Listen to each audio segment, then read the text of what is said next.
Let me start with a moment that probably feels a little too familiar. It's the end of the month.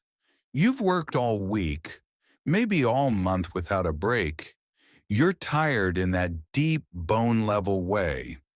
You check your bank account, and instead of relief, you feel tension. Because somehow, after all that work, after all those hours, there's still not much left. Bills are paid, barely. Savings? Not really. One unexpected expense would wreck everything. And the most confusing part is this. You didn't slack off. You didn't sit around. You worked hard. So you start wondering, why does it feel like the people who struggle the most financially are the ones working the hardest? And why do the people who seem financially calm, almost relaxed, never look exhausted? If you've ever had that thought and quietly said, yeah, that's literally me, then keep watching. My name is Jerry, and I spend way too much time thinking about why broke people work harder than rich people. If you're someone who works long hours, feels constantly behind financially, and can't understand why effort doesn't seem to translate into progress, make sure to hit the subscribe button and give this video a thumbs up if this helps you out.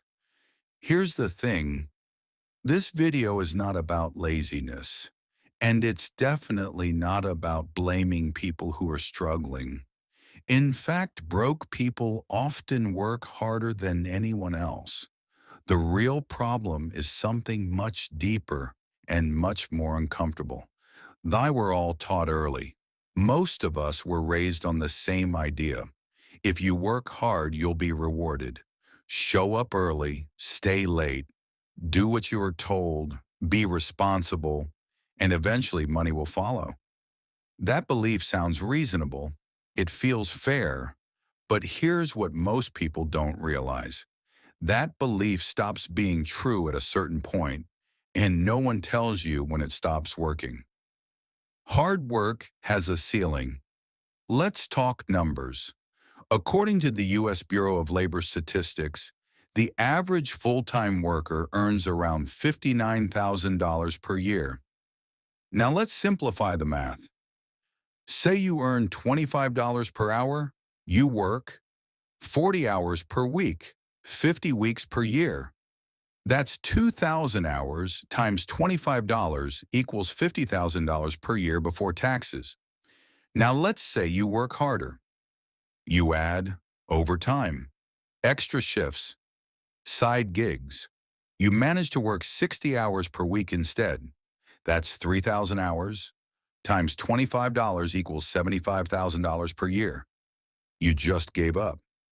Your evenings, your weekends, your energy for $25,000 more.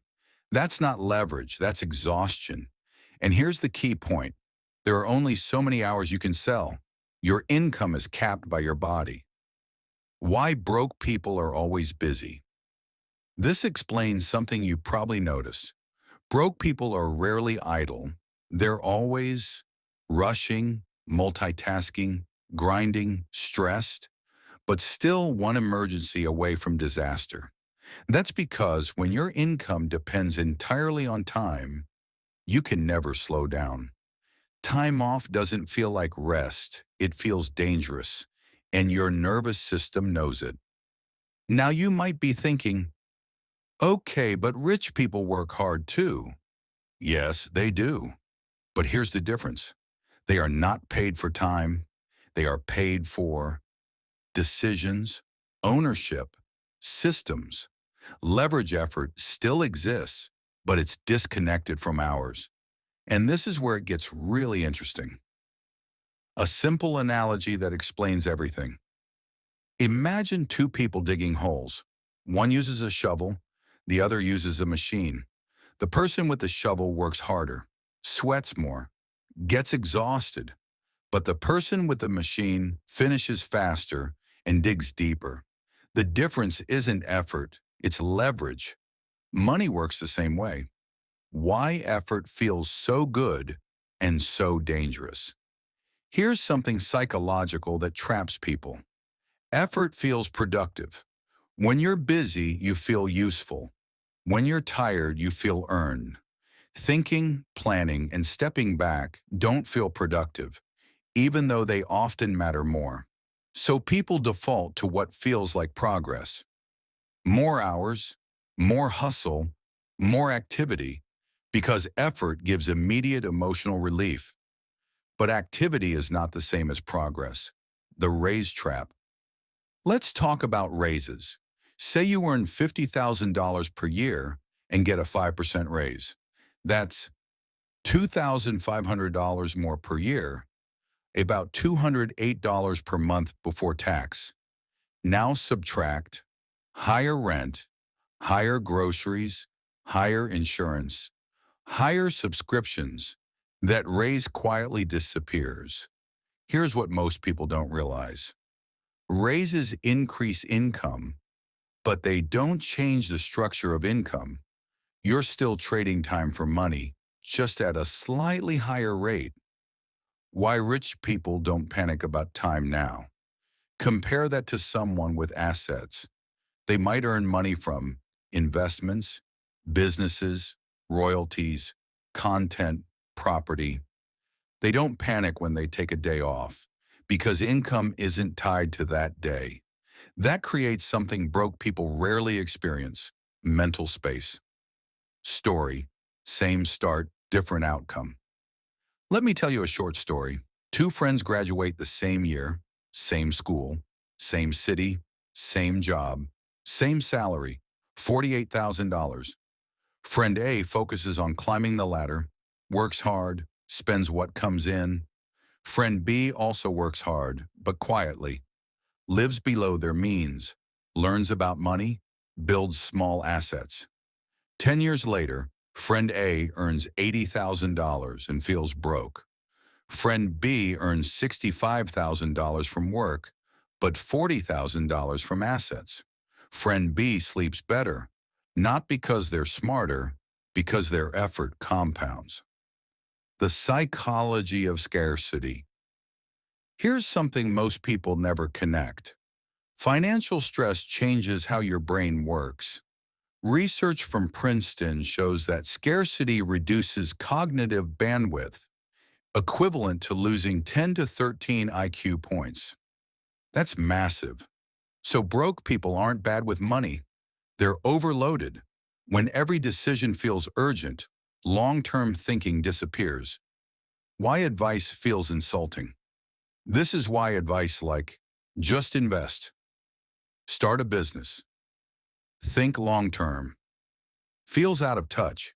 When you're underwater, someone yelling swim better isn't helpful. You need oxygen first. The real difference: effort versus leverage. Here's the core idea of this entire video.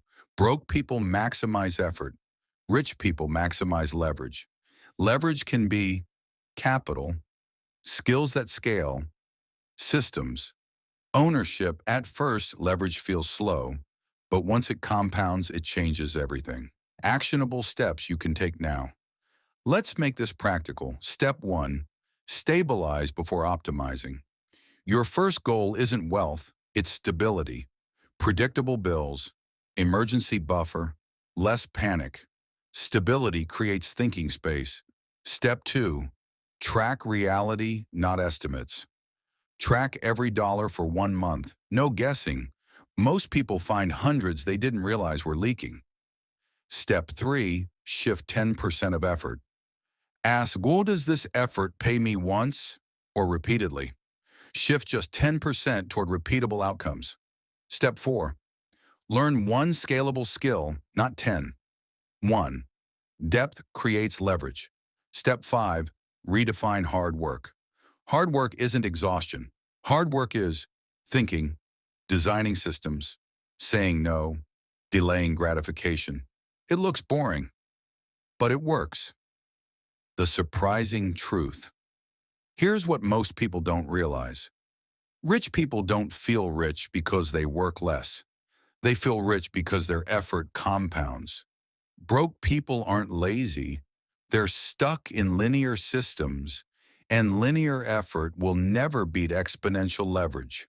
Final motivation. Look, you don't need to grind forever. You don't need to burn out. You don't need to feel guilty for resting. You need leverage. You need awareness. You need time to think. Working harder isn't the answer. Working differently is. And once you see that distinction, you can't unsee it. If this video helped you see money differently, hit the like button. It really helps the channel. Subscribe if you want more calm, honest explanations about money without hype or nonsense. And ask yourself tonight, where is my effort going? And what is it actually building? Because once your effort starts compounding, your life finally gets lighter.